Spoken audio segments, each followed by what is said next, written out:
Margaret Whitmore stood frozen outside her son's front door, car keys locked in her trembling hand. Rain lashed against the porch, but she barely felt it. From inside the living room, Khloe's voice sliced through the wooden door, sharp and careless. "I hope the old woman spins out on a curve tonight. Then the beach house is ours sooner." Laughter followed. Not nervous laughter. Amused laughter. Her son Ethan's laughter. Margaret's chest tightened as if the air had vanished. She did not knock. She did not cry. She stepped backward quietly as betrayal settled deep. She walked back to her car without looking behind her. The wrapped gifts stayed untouched on the back seat, gold paper mocking her trust. Inside them sat stock documents worth $80,000, prepared with pride only hours earlier. Margaret drove into the storm, windshield wipers fighting heavy rain as tears slid silently down her face. She kept her eyes forward, refusing herself even the comfort of sobbing. Somewhere between mile markers and thunderclaps, she made a promise. 1 month from now, nothing of their perfect little life would remain. Not the lies. Not the comfort. Not the inheritance they were already celebrating. Margaret Whitmore was 63 years old. She owned 3 textile import companies she had built from nothing over 35 relentless years. Every morning, she rose at 5:30, brewed coffee using the Italian press she bought in Milan long ago, and watched the sun climb over the ocean from her terrace. She had lived alone for 8 years, ever since her husband, Henry, collapsed in the garden while watering his beloved white hydrangeas. There were no goodbyes, no final words, only silence where a heartbeat should have been. Her son had been 27 then, grieving loudly, briefly. 3 months after Henry's funeral, Ethan asked questions that made Margaret uncomfortable. "When will you sell the house?" he asked one afternoon. "Did Dad leave much?" Another time casually. "Are the companies only yours now?" Margaret excused it as grief. She told herself loss confused people. "He's hurting," she whispered to herself at night. But the questions kept coming. Slowly, persistently.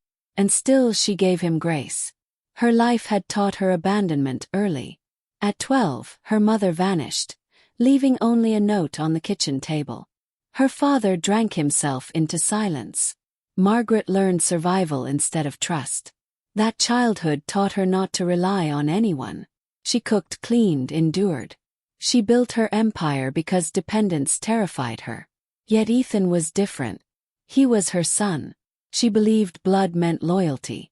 When he was small, he hugged her before sleep and called her the best mother in the world. Henry adored him. Saturdays were for football and laughter in the garage.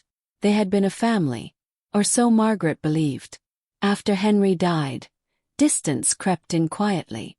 Missed dinners, ignored calls, excuses layered over absence. Still Margaret paid, forgave, fixed. Loving him became her habit, and her weakness. Ethan met Khloe 4 years earlier at a business conference. She worked in hotel events, polished and confident, with a smile that felt warm until examined closely. When Margaret first met her, a quiet unease stirred, but she ignored it. "If Ethan is happy, that's enough," she told herself. During their first dinner, Khloe asked about Margaret's companies. "How did you start them?" she asked brightly. "How many employees?" Margaret answered proudly, mistaking curiosity for admiration. Khloe listened carefully, too carefully. She asked about properties next, about investments, about growth. Margaret smiled, unaware she was being measured rather than welcomed into family. The wedding took place at Margaret's beach house. Khloe insisted. "It's my dream," she said softly, standing on the terrace overlooking the ocean. Margaret paid for everything without hesitation. Flowers, catering, music, photography. $22,000 vanished happily. Ethan barely thanked her. Khloe did, hugging her tightly. "You're amazing," she whispered. But Margaret noticed Khloe's eyes that day, scanning every room, every window, every detail. Afterward, the visits increased. "We just miss the waves," Khloe said. "City life is exhausting." Margaret cooked, cleaned, prepared guest rooms. Slowly, she stopped feeling like the owner and became the caretaker of her own home. The favors began quietly. Khloe asked for $3,000 for a digital marketing course. "I'll pay you back," she promised. She never did. Ethan needed help with a car down payment. "Just until a deal closes," he said. $8,000 disappeared. Then came complaints about their apartment. "Too noisy," Khloe sighed. "No space." One afternoon she mentioned a beautiful rental. $15,000 a year, she said casually. "If only we could afford it." Margaret hesitated, then nodded. 1 year became 2, then 3. Each time Margaret mentioned independence, Ethan said, "Just a few more months, Mom." Khloe's mother, Denise, arrived during the 2nd year of marriage. She claimed it was temporary. "Just until I find my feet," she said, smiling sweetly. Suitcases multiplied. Weeks became months. Denise occupied Margaret's beach house without paying anything. When Margaret visited, she found dirty dishes, damp towels, empty bottles. One afternoon she gently said, "Maybe Denise could help keep things tidy." Khloe stiffened instantly. "My mother is going through a hard time," she snapped. "She needs support, not judgment." Margaret apologized, swallowing her discomfort again. She watched strangers consume the life she built, telling herself kindness required silence. The questions started soon after. "Is the beach house only in your name?" Khloe asked once, stirring coffee. "Did Henry leave a will?" Another time, smiling lightly. "Do the companies belong to Ethan too?" Margaret answered honestly. She never imagined information could be weaponized. Khloe spoke often about wills and trusts. "It's important at your age," she said gently. "You never know." She recommended a lawyer. Margaret declined. "I already have Arthur," she said. A flicker of irritation crossed Khloe's face before vanishing behind a smile. Margaret noticed it but dismissed it. She always dismissed things that frightened her. Money kept flowing. Margaret paid $5,000 for Ethan's car repairs. She funded a Cancun anniversary trip. $7,000. When Khloe wanted a remodeled kitchen, Margaret agreed again. $12,000 for cabinets, appliances, granite countertops. Each check came with discomfort, but Margaret silenced it. "This is what mothers do," she told herself. Still, she felt less like family and more like a resource. The realization scared her. She pushed it down. Love, she believed, required sacrifice. She had sacrificed her whole life. Why stop now? What she didn't understand yet was that sacrifice without boundaries becomes permission. The first real resistance came 6 months earlier at Ethan's birthday dinner. Margaret had arranged everything carefully. His favorite wine, a reserved table, a Swiss watch worth $4,000 wrapped neatly. During dinner, Khloe leaned forward casually. "We're thinking of buying a house," she said. Ethan nodded, eyes on his plate. "For bedrooms," Khloe continued. $350,000. "We just need help with a down payment." $100,000. She smiled brightly. Margaret froze. "That's a lot," she said softly. Khloe laughed lightly. "For you, it's nothing. Someday it's Ethan's anyway. Why wait?" Something inside Margaret resisted. Margaret didn't agree that night. "I need to think," she said. Khloe's smile tightened briefly. Ethan avoided her eyes. The weeks afterward felt strange. Ethan called more often, sounding rehearsed. "How's your health, Mom?" he asked. "You seeing your doctor regularly?" Khloe sent articles about estate planning. One email read, "For your peace of mind." Inside were links to lawyers specializing in wills. "We just want to protect you," Khloe wrote. Margaret reread the message repeatedly, searching for love. She found calculation instead. For the first time, she decided to observe instead of explain away discomfort. What she saw terrified her. During a weekend visit, Margaret caught Khloe photographing the beach house. "Just memories," Khloe said quickly. But the angles were wrong. Furniture, artwork, cabinets, not beauty. Inventory. That night, Margaret checked Khloe's phone left charging on the table. Her hands shook. Inside a folder labeled Beach House, Margaret found hundreds of photos. Notes followed. Estimated values. Market prices. Items marked Sell First.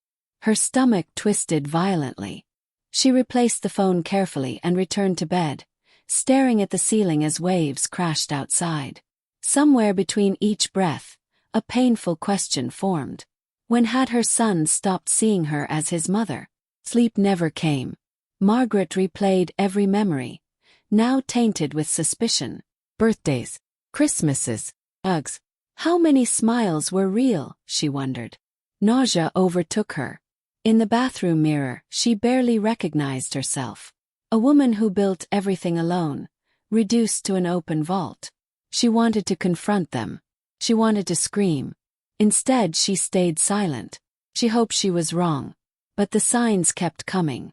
Ethan mentioned estate taxes during a call. They take so much if you don't plan, he said casually. Khloe asked about life insurance. Just in case, she added sweetly. Margaret understood then. Dead, she was valuable. Alive, she was inconvenient. One Sunday, Denise sealed it. While discussing an acquaintance's death, she said, "At least her children were left well provided for. That's being a good mother." She smiled at Margaret. Ethan nodded eagerly. "Exactly," he said. "Leaving things arranged matters." Khloe squeezed Margaret's hand gently. "You'll take care of Ethan," she whispered. "You always do." The room felt smaller. Margaret excused herself, claiming a headache. Upstairs, she listened to their laughter, the clink of glasses she bought, the food she prepared. That night, she called Arthur. "I need help," she said quietly. "Now." Arthur arrived the next morning. Margaret told him everything. Questions. Pressure. The photographs. Arthur listened carefully, face grave. When she finished, he sighed. "This is calculated," he said. "I've seen this before." Margaret felt cold. "What do I do?" she asked. "We protect you," Arthur replied. "We secure your assets. You sign nothing. Promise nothing." For the first time in months, Margaret felt control returning. She continued acting normally afterward, smiling through conversations, avoiding money discussions. But something was broken forever. She no longer saw her son. She saw a stranger willing to trade love for inheritance. And betrayal hurt more than abandonment ever had. Then came the invitation. Ethan called cheerfully. "We're having a small birthday dinner Saturday," he said. "Just family." Margaret noted he had forgotten her birthday weeks earlier. "Of course," she replied warmly. "I'll come." "Don't bring anything," Ethan added. "Your presence is enough." Margaret nearly laughed. It had never been enough. She spent days preparing with Arthur. $80,000 in stock documents. Official looking. Legally empty. Perfect bait. She wrapped them in gold paper with a silver bow. The storm forecast arrived the same day. "Perfect," Margaret whispered. She dressed carefully, practicing the smile of a foolish, trusting mother. Rain began early.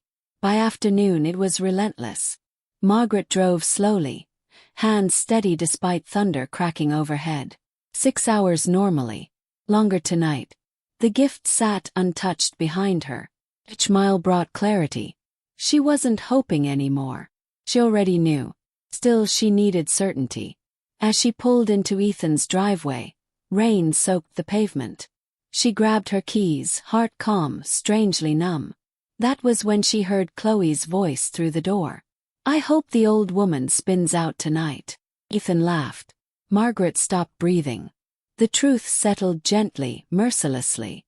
She stepped backward, away from the door, away from the house, away from the son she had already lost. She didn't confront them. She didn't cry. She returned to her car and drove away, storm swallowing her taillights. The gift remained unopened. 6 hours later she reached home. By morning her decision was complete. Arthur would handle the rest. Trust, protections, silence. 1 month later everything would collapse for them. Not with drama, With precision. Margaret stood on her terrace at sunrise, coffee warming her hands. The ocean stretched endlessly before her. For the first time she felt free. Love had blinded her. Betrayal had awakened her. And now she would protect what she built, not for inheritance but for dignity. Margaret did not cut contact immediately. That would have revealed too much. Instead, she reduced availability. Calls went unanswered. Messages received polite delays. When Ethan asked, "Are you okay, Mom?" she replied calmly, "Just busy." Khloe sensed the shift. She increased friendliness, sending photos, emojis, forced warmth. "We miss you," she wrote. Margaret smiled at the screen, unmoved. She had learned something powerful. Silence unsettles manipulators. Arthur finalized protective structures quietly. Trusts were sealed. Ownership layered. Beneficiaries adjusted. Margaret signed nothing that benefited anyone else. For the first time in decades, she spent money on herself. Small things. A new chair for the terrace. Reclaiming space felt revolutionary. 2 weeks later, Ethan called again. "Mom, Khloe's worried," he said. "You've been distant." Margaret responded gently. "I'm fine, Ethan. Just reflecting." There was a pause. "About what?" he asked. "Life," she said. Khloe took the phone. "Did we do something wrong?" she asked sweetly. Margaret almost admired the performance. "No," Margaret replied. "I'm just tired." Khloe pressed softly. "You know we love you." Margaret closed her eyes. "Of course," she answered. Love had become a word without weight. After hanging up, she wrote a list. Everything she had given. Every dollar. Every excuse. Seeing it in ink felt sobering. She folded the paper and burned it in the fireplace. The birthday dinner passed without her. Khloe called afterward. "We missed you," she said lightly. "Maybe next weekend." Margaret declined. "I need rest." Khloe's voice cooled. "You've been different," she said. Margaret smiled quietly. Different meant awake. Arthur called that evening. "Everything is secure," he confirmed. "No one can pressure you now." Margaret thanked him. That night, she slept deeply for the first time in months. No waves haunted her thoughts. No calculations echoed. Morning brought clarity instead of dread. She walked the beach alone, feet sinking into wet sand. The ocean asked nothing of her. It never demanded inheritance. Simply existed. Margaret breathed deeply, reclaiming herself piece by piece. Khloe escalated. She arrived unannounced one afternoon, smile sharp. "We were worried," she said, stepping inside. Without invitation. Margaret watched carefully. "Sit," she offered politely. Khloe scanned the room instinctively. "Have you thought about the house?" Khloe asked casually. Margaret met her eyes. "Which one?" Khloe laughed. "You know which." Margaret sipped her tea. "I've decided not to discuss finances anymore." Khloe blinked. "Why?" Margaret answered evenly. "Because it no longer feels appropriate." Khloe's voice tightened. "Ethan is your son." Margaret nodded. "Yes. And I am my own person." The silence stretched. Khloe stood abruptly. "You're being unfair," she said. Margaret smiled. "No," she replied softly. "I'm being careful." Ethan called that night, angry now. "What did you say to Khloe?" he demanded. Margaret remained calm. "I set boundaries." He scoffed. "Boundaries? After everything we've done." Margaret inhaled slowly. "Everything I've done," she corrected. Silence followed. "You're acting strange," Ethan said. "You're not the same." Margaret agreed. "I hope so." He lowered his voice. "We counted on you." There it was. Margaret closed her eyes briefly. "That was the mistake," she replied. "Counting instead of caring." Ethan hung up. Margaret felt no urge to call back. The grief was present, but lighter now, stripped of illusion. She poured herself coffee and watched the sun set without apology. Weeks passed. Khloe sent no messages. Ethan called once, stiff and formal.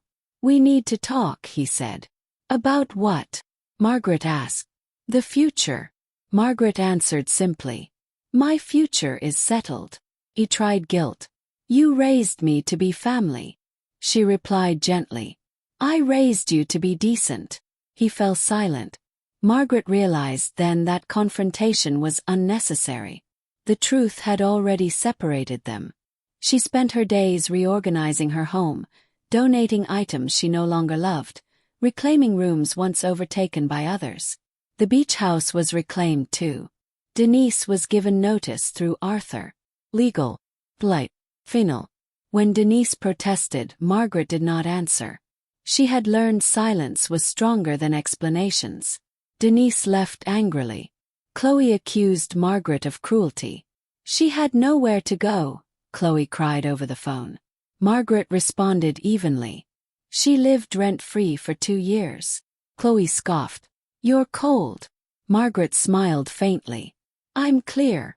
That night, Margaret reviewed old photographs. Ethan as a child. Henry smiling beside hydrangeas.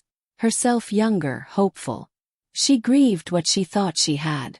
But she no longer grieved what never existed. Love without respect was illusion. She placed the photos back carefully. Some memories deserved honor, not ownership. The next morning, Margaret finalized a foundation plan. Scholarships for women starting businesses. Her legacy would breathe beyond bloodlines. Purpose returned where expectation once lived. Ethan appeared at her door one afternoon unexpectedly. No storm this time. Just tension. You're cutting us out, he said immediately. Margaret gestured for him to sit. I'm protecting myself, she replied.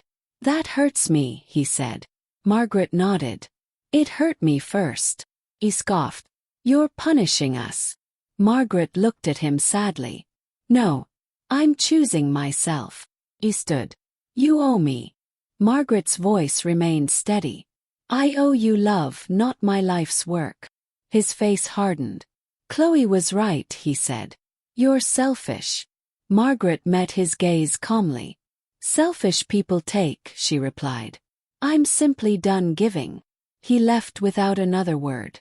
Margaret locked the door gently, hands no longer shaking. After Ethan left, Margaret cried. Not loudly. Not dramatically.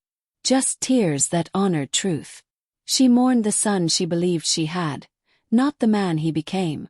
Grief passed through her like a tide, painful but cleansing. She didn't resist it. When it faded, relief followed.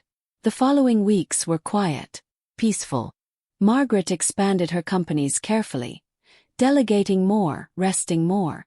She traveled briefly. Paris, Lisbon, places she postponed for others. She stopped explaining herself to anyone. When Khloe sent a final message accusing her of betrayal, Margaret deleted it unread. Betrayal required loyalty first. She had given loyalty. They had given intent. The difference mattered. Margaret slept easily now, unburdened by anticipation or fear. Arthur called with updates. Everything remains secure, he said. No changes possible without your consent. Margaret thanked him again. She updated her will calmly. Her estate flowed outward now, not inward.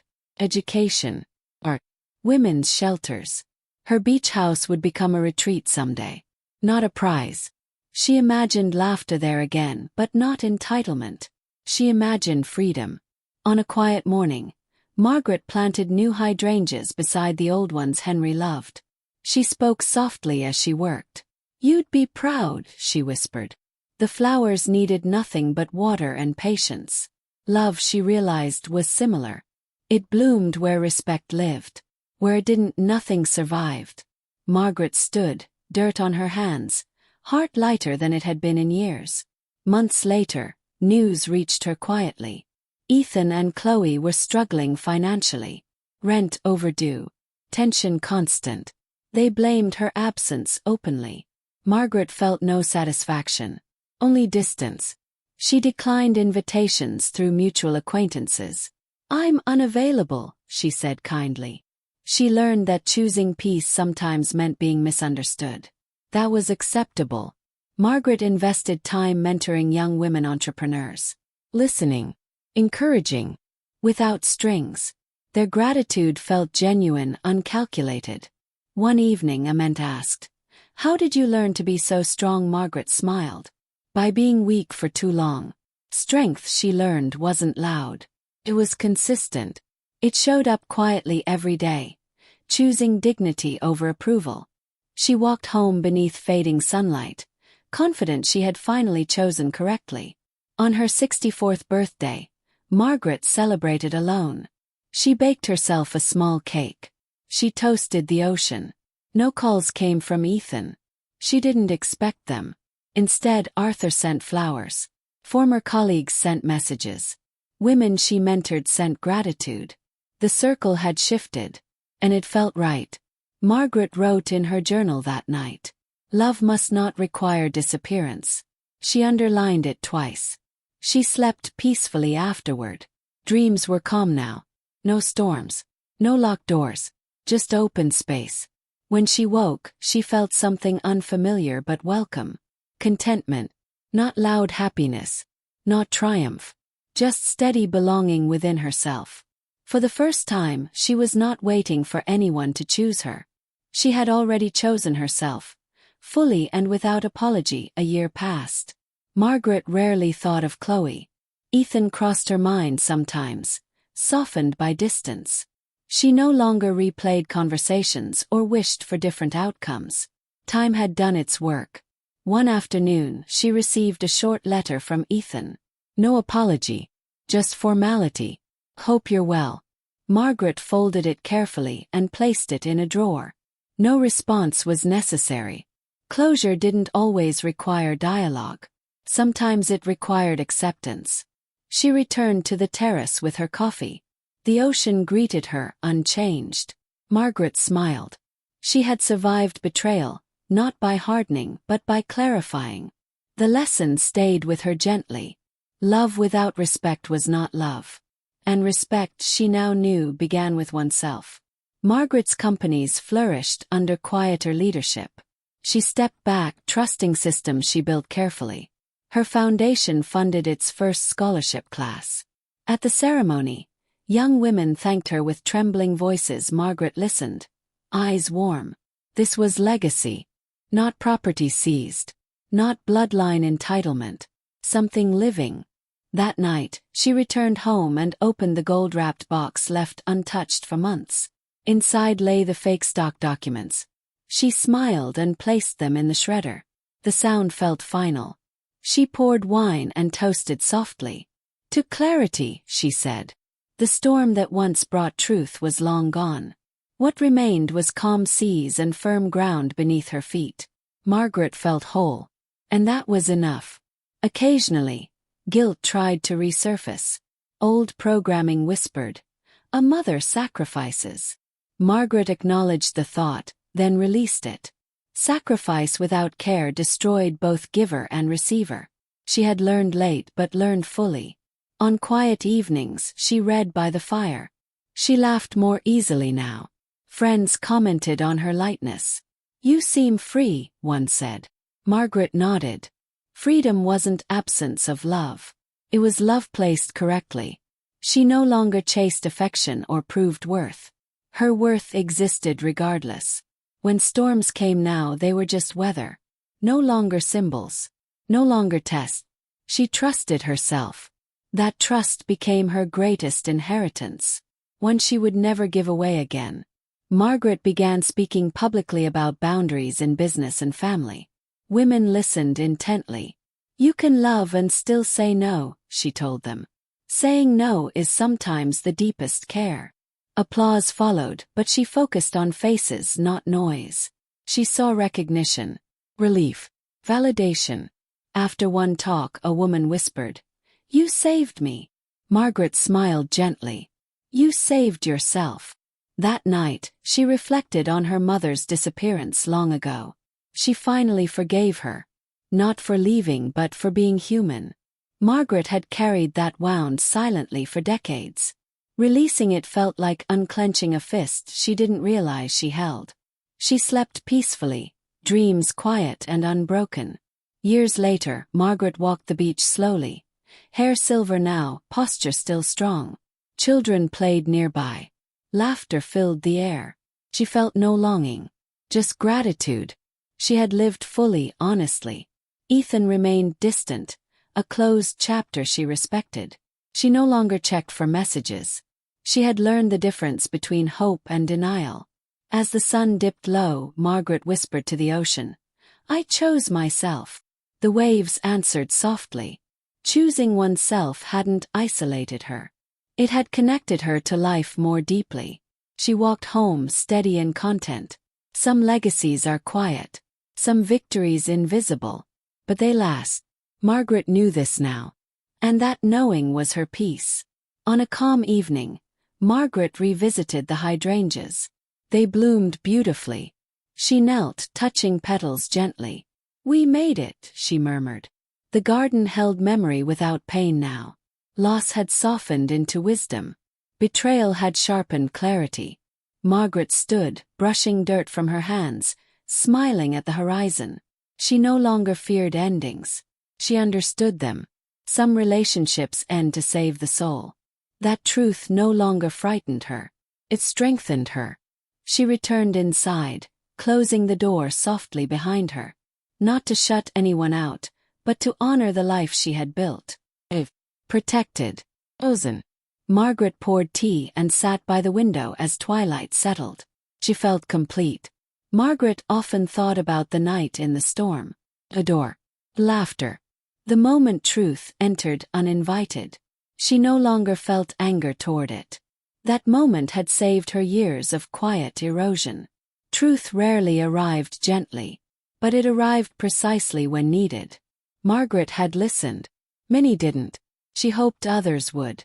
She continued telling her story, not with bitterness, but with calm honesty. "Pay attention to discomfort," she advised. "It's information." People listened. Some nodded. Some cried. Margaret understood both reactions. Growth was painful, but staying blind was worse. She had chosen sight, and because of that she lived freely now. The storm had passed. The lesson remained. Strong, clear, permanent. Margaret Whitmore stood once more on her terrace at sunrise, coffee warm between her palms. The ocean glowed softly. She smiled not because life was perfect but because it was honest. She had lost illusions, not love. She had gained boundaries, not bitterness. Her legacy no longer waited on her absence. It lived while she did. Somewhere behind her, doors remained closed by choice, not fear. Ahead of her, open space stretched endlessly. Margaret breathed deeply. She had survived betrayal, reclaimed dignity, and chosen clarity over comfort. That was her victory.